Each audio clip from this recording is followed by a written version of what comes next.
नमस्कार मंडळी, आम्ही मालवणी या चॅनलवर आपले मनापासून स्वागत आहे। हे बघा, आज आपण मस्त अशा कोथिंबीर वड्या पाहूया। एक नंबर अशा चवीच्या कोथिंबीर वड्या होतात। व्हिडिओ स्किप न करता पहा आणि मी ज्या केली आहे त्या पद्धतीत एकदा करून बघा। खमंग कुरकुरीत अशा मस्त अशा कोथिंबीर वड्या होतात।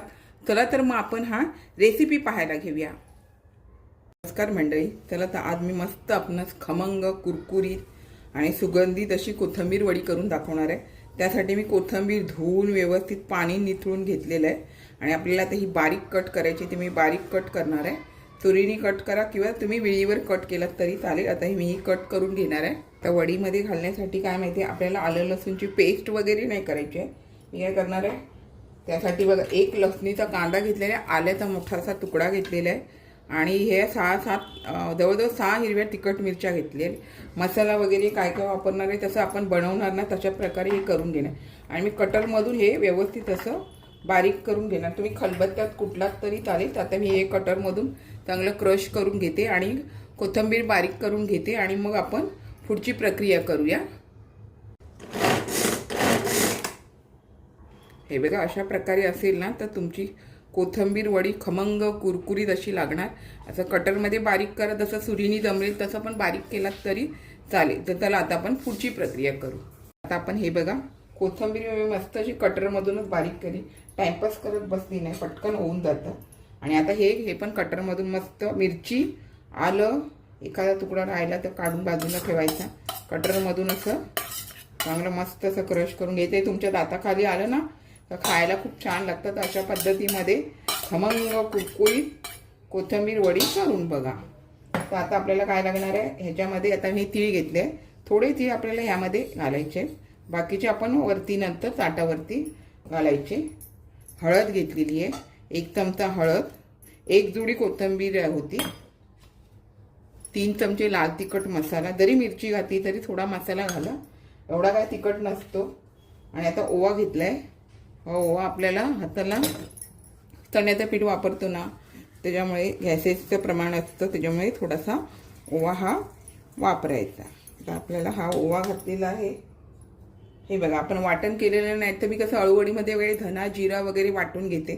तर आता ही आपण पावडर घेतलेली आहे, ही जिरा पावडर घेतलेली आहे 1 चमचा। खमंग करण्यासाठी आपल्याला सर्व हे घ्यावं लागतं।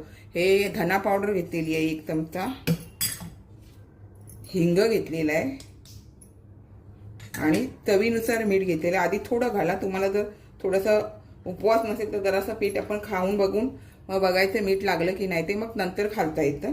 आणि आता हे सर्व मी असं एकजीव करून घेते। आता हे बघा, मी सर्व एकजीव करून घेतलेलं आहे। आता आपल्याला काय करायचं आहे, ह्यामध्ये चण्याचं पीठ घालायचं आहे। आता हे मी चण्याचं पीठ आधी थोडं घालून घेते, आपल्याला लागलं तर हे करायचं। तुम्हाला जर यामध्ये तांदळाचं पीठ थोडंसं वापरायचं असेल, तुम्हाला अजून जर एकदम कुरकुरीत हवे असेल तर ते पण तुम्ही वापरू शकता, पण मी नाही वापरत आहे। तर आपल्याला हे पीठ पण एकजीव करून घ्यायचं आहे आणि मगच पाणी घालायचं। आधी मी एकजीव करून घेते। पीठ कमी घातलं आणि कोथिंबीर जास्त असली ना तर वड्या तुमच्या चांगल्या चविष्ट होतात, खमंग होतात। आणि जर तुम्हाला अजून वाटलं तर घालायचं असेल तर तुम्ही पीठ वापरू शकता। तर हे मी सर्व एकजीव करून घेते। आता आपण हे सर्व एकजीव केलं आहे, यामध्ये असं थोडं थोडं पाणी घालूया। आपल्याला थापून करायचे आहेत, असं रोल वगैरे करायचं नाही आहे, त्याच्यामुळे पाणी तुम्ही व्यवस्थित घातलात तरी चालतं, पण थोडं थोडं घालून हे अशा प्रकारे ढवळून मग थोडं थोडं पाणी वापरायचं। आता आपण हे बघा, पाणी घालून थोडं हे केलं, पण मीठ कमी वाटतंय म्हणून मी हे सर्व घातलं आहे, कारण आपण बरोबर मीठ घेतलेलं होतं घेताना काढलेलं, त्यामुळे आता हे सर्व वापरू। आणि पिठाचा मी वापर तेवढाच केलेला आहे, तर अजून थोडंसं अगदी 1 चमचा घालते, जास्त पीठ नाही वापरलं आहे। कोथिंबीर आपल्याला दिसली पाहिजे ना, त्याच्यामुळे अजून थोडंसं पीठ घालते, जास्त नाही घातलं आहे। अर्धी वाटी आपल्याला पीठ लागून जातं 1 जुडी कोथिंबीरला। आणि बघा, मस्त आपण असा ते करून घेतलेलं आहे। आणि आता आपल्याला वड्या थापून घ्यायच्या आहेत।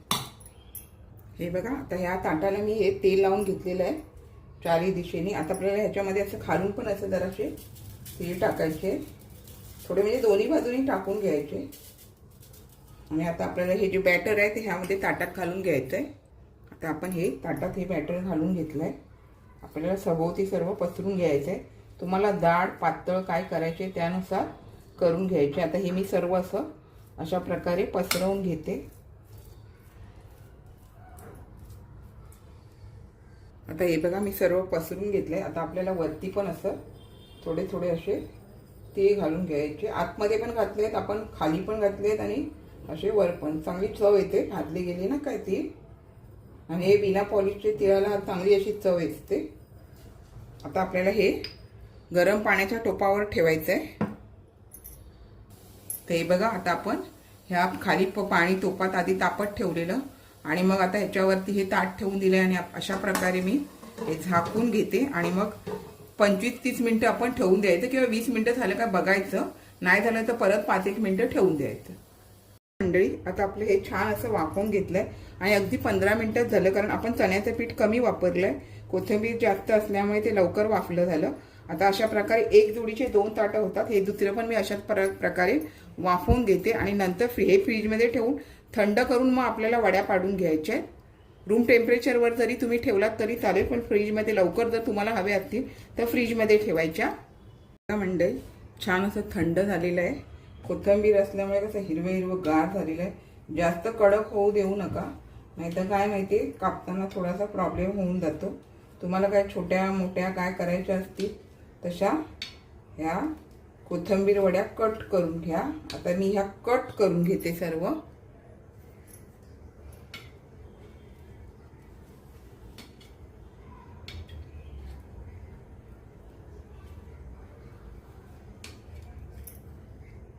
हे बघा छान अशा आपल्या मस्त बघा कोथिंबीर वड्या झालेल्या आणि अशा इतक्या जाड्या ठेवल्या ना, जास्त पण जाड नाही करायच्या, थोड्या बारीकच करायच्या. आणि हे बघा अशा छान अशा उतरल्या जातात. दोन्ही बाजूनी तीळ लावल्यानंतर मग तुम्ही डायरेक्ट असं करून काढल्यात तरी चालेल. एवढं फटाक्कन निघतात. अशा प्रकारे तुम्ही खमंग कुरकुरीत ह्या ज्या कोथिंबीर वड्या आहेत त्या करा. आता हे मी सर्व ताटातल्या काढून घेते.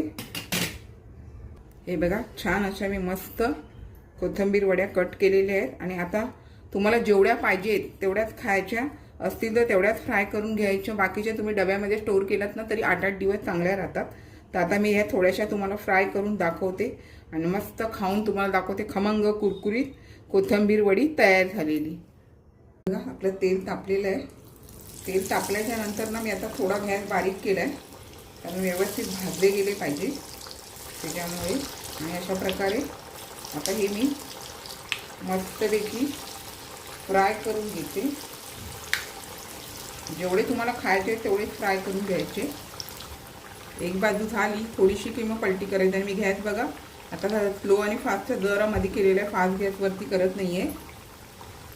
आता थोडंसं झालं असं वाटलं काय मग अल्टी पलटी करून तुम्ही फ्राय करून घ्या. आता हे वरती तरंगायला लागले म्हणजे ते आता व्यवस्थित होत आले आणि ते होणार. अल्टी पलटी करून तुम्हाला फ्राय करून घ्या. बघा अशी मस्त खमंग लागते. जे उकडलेले जे नुसतं तुम्ही पीठ खालात ना तरी पण खूप छान लागते. अशा पद्धतीमध्ये वाटण न करता असं क्रश वगैरे करून जरा तुम्ही कोथिंबीर वडी एकदा करून बघा. ते बघा मस्त अशी आपली ही कोथिंबीर वडी फ्राय झालेली आहे. आणि तुम्ही फास्ट गॅस न करता जरा भाजून घ्या तरच ती तुमची कोथिंबीर वडी चांगली कुरकुरीत होते. एकदा तेल तापलं ना काय मग नंतर तुम्ही अशा प्रकारे स्लो आणि फास्टच्या मध्ये किंवा थोडंसं स्लो ठेवून तरी भाजली तरी छान अशी कुरकुरीत होते. आपल्याला पाहिजे तेवढ्यात भाजून घ्यायच्या आणि पाहिजे तर दुसऱ्या दिवशी तिसऱ्या दिवशी तुम्ही हे खाऊ शकता. तर हे मी सर्व काढून घेते. छान असं तेल निथळून घेऊया आणि आपण हे बघा अशी मस्त अशी आणि जास्त अशी तेलकट होणार नाही. मग टिश्यू पेपरमध्ये पण तुम्ही ठेवू शकता. बघा मंडळी छान अशी खमंग कुरकुरीत मी तुम्हाला कोथिंबीर वडी करून दाखवली आणि दाखवते तुम्हाला. बघा मस्त अशी होते. चवीला तर भारी लागते. आपण मी सांगितलं आहे ना त्या पद्धतीमध्ये ह्या पद्धतीमध्ये एकदा करा. एवढी छान लागते ना. गरम गरम तर एकदम भारी होते. थंड झाल्यावर पण ही कोथिंबीर वडी चवीला छान होते. ज्या प्रकारे मी केली त्या प्रकारे एकदा करून बघा. तुम्हाला जर वाटण करून करायचं असेल तरी पण तुम्ही करू शकता. तर अशा पद्धतीत एकदा करून बघा, खूप छान होते. तर हे बघा मस्त अशी मी आपणास कोथिंबीर वडी करून दाखवलेली आहे. बघा मंडळी छान अशी मी आपणास कोथिंबीर वड्या करून दाखवलेल्या आहेत. अशाच नवनवीन रेसिपी किंवा इतर व्हिडिओ सहित मी आपणास कायम भेटतच असते. आपण माझ्या चॅनलला लाईक शेअर सबस्क्राईब हाईप करायला विसरू नका. चला तर आता इथेच थांबते. मस्त खा आणि स्वस्थ राहा. आपण माझे व्हिडिओ पूर्ण पाहता त्याबद्दल मनापासून खूप खूप धन्यवाद.